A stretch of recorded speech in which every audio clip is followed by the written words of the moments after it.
Monsieur le chancelier, Monsieur le Wali, Messieurs les gouverneurs, Messieurs les ambassadeurs, Monsieur le Président, chers professeurs, chers parents, chers étudiants, chères étudiantes, que je félicite chaleureusement pour l'obtention de leur diplôme.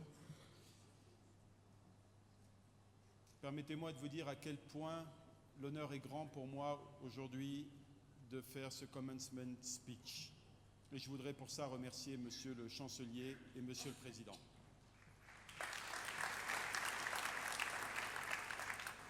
Excellence et identité. J'aime cette devise. J'aime cette devise de cette noble institution qui nous accueille aujourd'hui. Mais si vous permettez, je vais outrepasser un petit peu le cadre qui m'a été fixé aujourd'hui. En même temps, c'est un de mes vilains défauts d'outrepasser les cadres. Et je vais vous proposer, en tout cas, je vais faire un vœu. J'espère qu'il sera exaucé. Je vais faire un vœu en vous demandant de rajouter un S à identité. De ne plus parler d'identité au singulier, mais de parler d'identité au pluriel. Et je vais vous expliquer pourquoi. Et j'espère que vous m'en voudrez pas trop. En vous expliquant pourquoi, je vais vous raconter une histoire.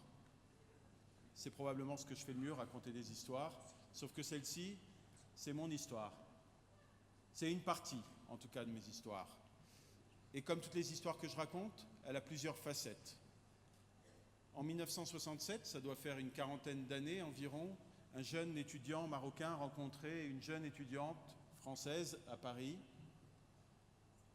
qui allaient devenir mes parents, l'un et l'autre, en pleine guerre des 6 jours. Ils se sont unis. Je suis né 2 ans après et j'ai grandi dans une petite ville de banlieue parisienne qui s'appelle Sarcelles. Sarcelles, c'était le mélange des races, c'était le mélange des nationalités, c'était le mélange des cultures, c'était un brassage, c'était un melting pot au milieu de bars, d'immeubles, de HLM. Et bien, il y avait cette espèce d'arche de Noé qui se mélangeait, avec évidemment toutes les problématiques identitaires que ça peut créer pour les uns, pour les autres, parce qu'il y avait des rouges, il y avait des verts, il y avait des blancs, il y avait des noirs, il y avait des bleus. Et puis moi, j'étais au milieu de tout ça, petit encore, et c'est au milieu de tout ça que mes premières problématiques identitaires ont commencé à surgir à moi aussi. Parce que c'est difficile, quand on n'est pas blanc, rouge, noir, bleu, mais un petit peu de tout ça, et qu'on est jeune et qu'on a besoin de se raccrocher à un ensemble, de définir cette identité qui nous caractérise, c'est difficile d'être arc-en-ciel. Alors mes copains me disaient, à l'époque, ton père est musulman, ta mère est juive, mais toi, t'es juif ou t'es musulman? Je leur répondais, je sais pas, un peu des deux. Pourquoi? Et puis ils me racontaient cette blague un petit peu idiote, mais que je trouve très drôle, en tout cas à l'époque, je la trouvais très drôle. Il me disait, c'est l'histoire du petit garçon qui va voir ses parents, il a une mère juive et un père musulman, et il leur dit, papa, maman, je suis juif ou je suis musulman? Et la mère disait, mais je sais pas mon fils, pourquoi? Et il disait, parce qu'il y a une mobilette qui est en bas de la maison, et je sais pas si je dois la négocier ou si je dois la voler.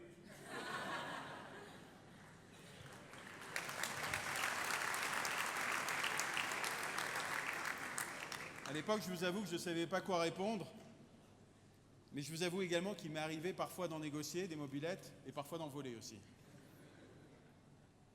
Mes familles me disaient, ton père est musulman, tu es musulman. Ta mère est juive, tu es juif.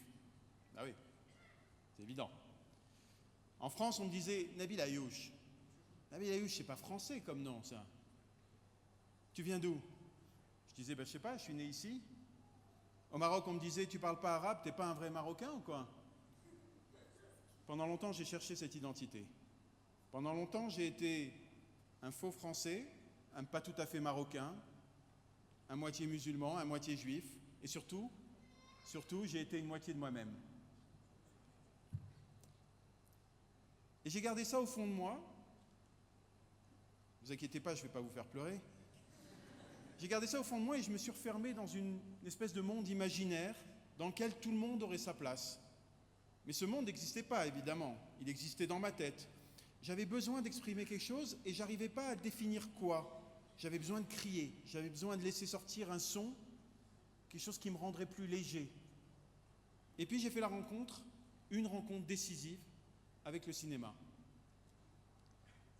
Avant Mektoub, il y a eu Les Pierres Bleues du désert, qui est un petit film, court-métrage d'une 20aine de minutes, avec un jeune garçon qui venait des banlieues à l'époque, que j'avais trouvé à Trappes, qui avait 14 ans, qui s'appelle Jamel Debbouze, qui a fait un beau parcours depuis. Et le cinéma a permis cette reconnexion avec la partie éteinte, la partie endormie de mon identité, le Maroc. J'avais cette soif de Maroc. Pas le Maroc que je connaissais déjà, pas le Maroc de Casablanca, de Fès, des grandes villes où j'allais pendant les vacances, rendre visite à mon père. Non, le Maroc profond. J'avais envie des lieux, j'avais envie des êtres, j'avais envie de les rencontrer, et je les ai rencontrés grâce au cinéma, et je les ai aimés. Et j'ai décidé de venir vivre ici au Maroc. Et je me suis dit, ça y est, maintenant je suis marocain, un vrai Marocain. Mais avec le temps, je me suis rendu compte que ma culture française, mon héritage, n'avait pas disparu. Tout ce qui m'avait en partie construit, façonné. Et non seulement ça n'avait pas disparu, mais en plus j'avais envie de l'assumer. Alors ça a commencé à se compliquer à nouveau. Car je sentais que j'étais de plus en plus marocain, j'avais envie de défendre les valeurs et la diversité marocaine, et je me suis de plus en plus intéressé à cette diversité, et j'ai fait des recherches. Et je me suis aperçu que l'histoire officielle oubliait parfois à l'époque de nous rappeler qu'on était à la fois dans ce beau pays arabe, musulman, amazigh, juif, africain, berbère, etc., etc., etc. En 2003, certains d'entre vous s'en souviennent encore, et Monsieur le Président l'a rappelé tout à l'heure, j'ai fondé la Coalition marocaine pour la diversité culturelle. Parce que je croyais, et je crois encore, que la diversité culturelle est une pierre à poser sur l'édifice qui va permettre de construire notre pays. À l'époque, le Maroc négociait l'accord de libre-échange avec les États-Unis. À l'époque, la culture devait être incluse comme un bien ou comme une marchandise comme les autres au sein des négociations de cet accord de libre-échange. Et avec mes camarades, on s'est battu pour dire non. La culture n'est pas un bien ou une marchandise comme les autres. La culture est ce qui nous rassemble. La diversité culturelle est ce qui nous permet de dire d'où l'on vient. La diversité culturelle est ce qui nous permet de répondre à une question fondamentale, où est-ce qu'on a envie d'aller? Ça a libéré une énergie en moi, une énergie puissante, mais toujours encore un peu indéfinissable à l'époque. La même année, après l'avoir boycotté depuis ma naissance, pendant une trentaine d'années, je suis allé pour la première fois en Israël. J'ai pu par la même occasion pénétrer en Palestine, un vieux rêve. J'ai pu rencontrer les acteurs d'un conflit bientôt centenaire, écouter tous les points de vue, découvrir qu'il y avait une différence entre nos convictions politiques et nos origines, qu'on pouvait être à moitié juif et en être fier et défendre en même temps la justice et le droit du peuple palestinien, qu'on pouvait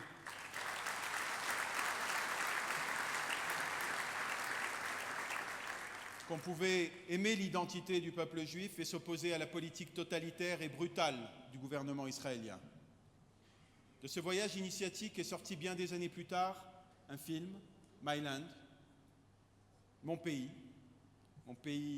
imaginaire, mon pays rêvé quand j'étais petit, qui commençait tout doucement à apparaître, dont les frontières commençaient à se dessiner. Et petit à petit, moi je m'en rapprochais de ce pays. La même année où j'ai terminé My Land, en 2011, a été une année de grands bouleversements pour le Maroc.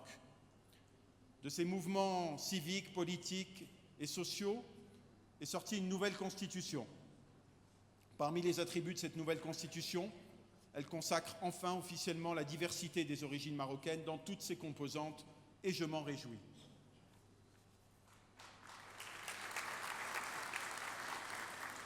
Car oui, le peuple marocain n'est pas un. Comme tous les peuples, il est plusieurs. Et c'est de là qu'il tire sa richesse. La même année, j'ai compris qu'être à la fois marocain, français, arabe, musulman, juif faisait de moi un être universel. Et qu'au lieu d'être un fardeau, qu'au lieu d'être une peine, c'était une force incommensurable pour confronter son point de vue aux autres, pour écouter l'autre, pour connaître l'autre, pour affronter les défis du monde dans lequel je suis né. Alors vous, jeunes lauréats de cette prestigieuse université, d'où que vous veniez, car je sais que parmi certains d'entre vous, certains viennent d'Afrique, certains viennent d'Asie, certains viennent d'Europe. D'où que vous veniez, quelques pays où vous soyez nés, vous allez dès cette année être confrontés aux défis de ce monde moderne, de ce monde globalisé. Et je vais vous donner ma conviction. Ma conviction, c'est qu'on vit une période absolument extraordinaire. On vit une période palpitante dans l'histoire de ce monde. Les cartes sont en train d'être complètement redistribuées. L'Europe cherche à sortir d'une des crises économiques les plus violentes de son histoire. Les États-Unis cherchent à garder leur leadership mis à mal grâce à leur esprit d'entrepreneuriat, grâce à leur créativité. L'Asie n'a jamais été aussi puissante, mais va-t-elle le rester? Les BRICS veulent confirmer leur statut de puissance émergente. L'Afrique renaît et devient objet de toutes les convoitises, mais aussi de tous les espoirs. Dans ce nouvel ordre mondial plein de promesses, le Maroc est en train de trouver sa place, une place conquérante. Il l'a montré ces derniers mois et ces dernières années. Vous aurez un rôle à jouer dans cet échiquier, croyez-moi. Vous allez être les témoins, mais vous allez être aussi les acteurs de cette redéfinition. Vous allez devoir le faire en pleine confiance, mais aussi en pleine conscience de votre force et de vos racines. Pendant votre parcours, vous continuerez, comme j'ai vécu, à croiser des personnes qui vous parleront de la théorie du clash des civilisations, qui vous diront que vous êtes blanc, qui vous diront que vous êtes noir, que vous êtes jaune, que vous êtes vert, qui chercheront à vous définir, qui chercheront à vous classer, à vous cataloguer, pour mieux vous laisser à vos petites places, pour vous empêcher de déployer vos ailes. Je vais vous donner un conseil, un seul. Ne vous laissez pas faire. Car il n'y a rien de pire que de croire à cet ordre-là, à cet hégémonisme culturel et cet hégémonisme de la pensée. Répondez-leur que nos différences, vos différences ne nous éloignent pas, mais qu'au contraire, elles nous rapprochent. Répondez-leur que vous êtes riches parce que vous n'êtes pas qu'un. Répondez-leur que vous êtes forts car vous êtes plusieurs au sein d'une même âme et d'un même cœur. Répondez-leur enfin qu'il n'y a rien de plus beau que les couleurs d'un arc-en-ciel après un orage.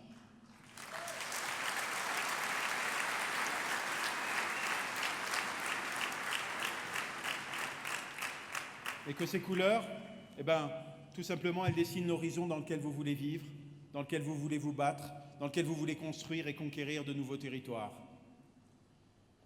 Quand j'ai compris qu'un être n'a pas qu'une seule identité, mais plusieurs, je suis devenu encore plus amoureux de l'humain et du monde dans lequel je vis. Et c'est pour cela que, pour conclure, Monsieur le Président, Monsieur le Chancelier, je souhaite réitérer mon vœu du début de cette allocution relative à la devise de votre école. Car excellence, oui. Identité, 1000 fois oui. Mais n'oubliez pas que vous en avez plusieurs, qu'elles sont nombreuses à construire l'être que vous êtes devenu. Merci.